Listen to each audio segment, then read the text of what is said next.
رہبر معظم آقا خامنئی کے پاس جب مداح شاعر ذاکر نوح خان، میں کبھی کبھی بات کرتا ہوں لیکن ہمارے عزیز نوح خان ہر بار ناراض ہو جاتے ہیں، تو لہٰذا بات کرنا ہی میں نے کم کر دی ہے، لیکن اشارہ صرف دے رہا ہوں۔ مقصد نوح خانی، مقصد خطابت، مقصد مجلس، آقا قراتی تو لفظ استعمال کرتے، کہتے ایک لفظ ہے شور، ایک لفظ ہے شعور۔ شور شور شرابہ اللہ گلہ، شعور ہے فکر کو بیدار کرنا۔ اگر مجلسوں میں شور ہو، شعور نہ ہو، ہماری ایکٹیویٹی میں شور ہو، بہت شور ہو، ہنگامہ ہو، لیکن شعور نہ ہو تو فائدہ نہیں۔ یعنی ذکر ابا عبداللہ کا مطلب ہے شعور دینا، اس کے سوئے ہوئے ضمیر کو جگانا، اس کی سوئی ہوئی فکر کو بیدار کرنا۔ مولا حسین فرماتے ہیں میں اس لیے قیام کر رہا ہوں کیونکہ مسلم معاشروں میں اسلام کی نشانیاں ختم ہوتی جا رہی ہیں۔ اس کی تفصیل میں آگے آؤں گا۔ چار چیزیں جس کی وجہ سے امام حسین فرماتے ہیں میں قیام کر رہا ہوں، اور یہ چار چیزیں اگر تمہارے سماج میں نہیں، اگر تمہارے معاشرے میں نہیں، تو تمہیں قیام کرنا چاہیے۔ مسلم معاشرے کی نشانی، مسلم معاشرہ خاتون حجاب کرتی ہے، مسلم معاشرہ ہے۔ یورپ ویسٹ چلے جائیں، حجاب نہیں، غیر مسلم معاشرہ ہے۔ سیٹرڈے سنڈے نائٹس وہاں کلبس ہیں، ناچ گانا ہے، شور شرابہ، ناچ رہے ہیں، گا رہے ہیں، شعور نہیں، شور بہت ہے۔ فرمایا یہ معاشرہ غیر مسلم معاشرہ ہے۔ مسلم معاشرہ مسجد، اذان، آواز، حجاب، غیرت، حیا، یہ مسلم معاشرے کی نشانی ہے۔ غیر مسلم معاشرہ بے حیائی، بے غیرتی، بے حیائی، نشہ، شراب عام۔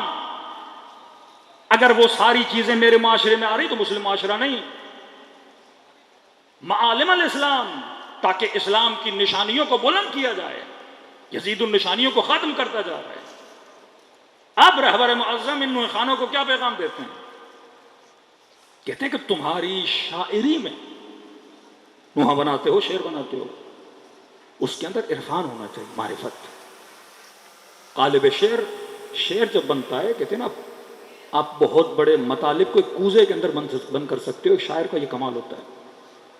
کہا تمہارا چناؤ جو شعر کا ہونا چاہیے وہ ایسا ہو کہ جوان جب یہ نوحہ سنے، اس نوحے سے عبرت لے کے کوئی نمازی بنے، کوئی با اخلاق بنے، جس میں پتا چلے کہ مقصد ابا عبداللہ الحسین کیا تھا۔ اتنا خرچہ، 4 ارب روپے تم خرچہ کر رہے ہو، یہ جوان جب مجلسوں سے نکلیں ایک معاشرہ نظر آئے کہ یہ حسینی معاشرہ ہے، پتا چلے کہ یہ نسلیں ابا عبداللہ کی ماننے والی نسلیں ہیں۔ ایک شیعہ مجلس میں آئے، لیکن میں نے کل امیر المومنین کی 2 مثالیں دی کہ مولا فرماتے خدا دونوں گروہوں پہ لعنت کرے۔ ایک وہ گروہ جس میں عمل تو تھا پر عقیدہ نہیں تھا، دوسرا وہ گروہ جس کے اندر عقیدہ تو تھا پر عمل نہیں تھا۔ خوارج عمل تھا، عقیدہ غلط تھا، دن رات نمازیں، عبادت، روزہ، لمبی لمبی داڑیاں، لمبے لمبے سجدے، نماز شب پڑھنے والے، ماتھوں پہ سجدوں کے نشان، عقیدہ غلط کے امیر المومنین کے مقابلے میں کھڑے ہیں۔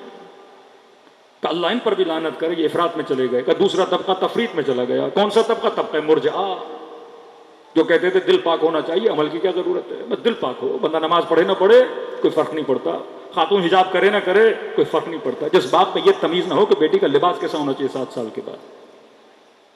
تربیت بچپن سے ہوتی ہے۔ آج کل کوئی بیٹی 8 سال میں سر پہ دوپٹہ پہن لے، 7 سال میں باپ اسے پہنا دے تو بڑی ایج کی خواتین کہتی ہیں بچی تو بھی چھوٹی، آپ اس پہ ظلم کر رہے ہیں، اس کے فریڈم کو روک رہے ہیں، اس کی آزادی کو روک رہے ہیں۔ اور وہی خاتون مجلس ابا عبداللہ الحسین میں آتی ہے، سنتی ہے کہ جب خیموں پہ حملہ ہوا اور اس ظالم نے جناب سکینہ کی چادر پہ ہاتھ ڈالا یا مقنعے پہ ہاتھ ڈالا تو کہنے لگی تجھے شرم نہیں آتی، میں کس کی بیٹی ہوں، 4 سال کی بچی، لیکن سر پہ چادر۔ ایک کام جو اس نے بڑے ہو کر کرنا ہے تو اس کی تربیت کب سے ہونی چاہیے؟ بچپن سے۔ جب اس کے سب کانشیس میں چیز جائے گی تو وہ کانشیسلی اس کام کو کرے گا۔ اسی طرح غیرت کیوں اسلام میں 7 سال کا بچہ ہوا بسترے الگ کر دو۔ گھر میں ایک بیٹی ہے، مثلا 4 بھائی ہیں، 5 بھائی ہیں، تو مجھے پتا ہونا چاہیے کہ بیٹے کی تربیت کیسے، بیٹی کی تربیت۔ آج صبح سے شام تک باپ کو یہ فکر ہے کہ پیسہ کیسے کمائیں، بڑا گھر کیسے لوں، بڑی گاڑی کیسے لوں، لیکن یہ نہیں تو گھر کس کے لیے لے رہا ہے، تو گاڑی کس کے لیے لے رہا ہے۔ مقصد ازدواج، مقصد شادی، فیملی بنانے کا مقصد۔ آؤ کربلا کے اندر فیملیز دیکھو نا، بنو ہاشم کی فیملیز ہیں کربلا میں، اسعد کی فیملیز ہیں کربلا میں، کون کون سی فیملیز کربلا میں آئیں اس کا ذکر تاریخ میں موجود ہے. ان فیملیز کا کردار کیا تھا؟ تقریباً 80 کے قریب اسرائے کربلا ہیں. ان 80 میں کتنے مرد تھے؟ ایک امام محمد باقر، امام زین العابدین، چھوٹے چھوٹے بچے، باقی ساری خواتین ہیں جنہوں نے پورا کلچر آف کربلا لے کر چلی ہیں. آج آپ تک کربلا پہنچی ان فیملیز کی وجہ سے پہنچی. تو رہبر معظم بٹھاتے ہیں ان نوح خانوں کو، کہتے ہیں تمہاری شاعری میں بصیرت ہونی چاہیے. ایران کے شاعر محمد رسولی، آپ اس کی شاعری ٹرانسلیٹ کر کے دیکھیں. آج تک کسی نوح خان کے ذہن میں آیا کہ جناب زہرا کی تسبیح پہ بھی نوحہ پڑھا جائے مثلا؟ اللہ اکبر، سبحان اللہ، الحمدللہ، اس پہ نوحہ بنا دیا انہوں نے. وصیت امیر المومنین پہ حسن حسین یتیموں کا خیال کرنا، نوحہ پڑھا ہے اس پہ. وہ جو امیر المومنین چاہتے ہیں اسے نوحے میں لا کے اس کو سما دیا، کوزے میں بند کر دیا. وہ جو جناب سیدہ چاہتی ہیں کہ ہر نماز کے بعد تسبیح پڑھی جائے، اور کہاں کہاں الحمدللہ کہا، پہلو شکستہ ہوا کہ الحمدللہ، سبحان اللہ، اللہ اکبر، اس کو سارا نوحے میں لا کے کھڑا کر دیا. ایون حب الوطنی، محمود کریمی کا میں نوحہ سن رہا تھا، اس سال نوحہ پڑھا ہے، ابھی جنگ ہوئی ہے تو ظاہر ہے وطن کی محبت میں، لیکن نوحے میں بنا دیا انہوں نے. اب وطن کو کس سے ملا؟ امام حسین سے ملایا، کہ وہ وطن جس میں رہنے والے عاشقان امام حسین. رب دینا ہوتا ہے آپ کو، گریز دینا ہوتا ہے آپ کو. میں ایک نوحے سے نسل بنا سکتا ہوں. اب سوال ہے کہ میں کیسی نوحہ خوانی کر رہا ہوں؟ 6-7 منٹ کے نوحے میں صرف محور کسی کی ذات رہے اور فکر امام حسین کی طرف نہ جائے تو فائدہ نہیں میرے عزیز.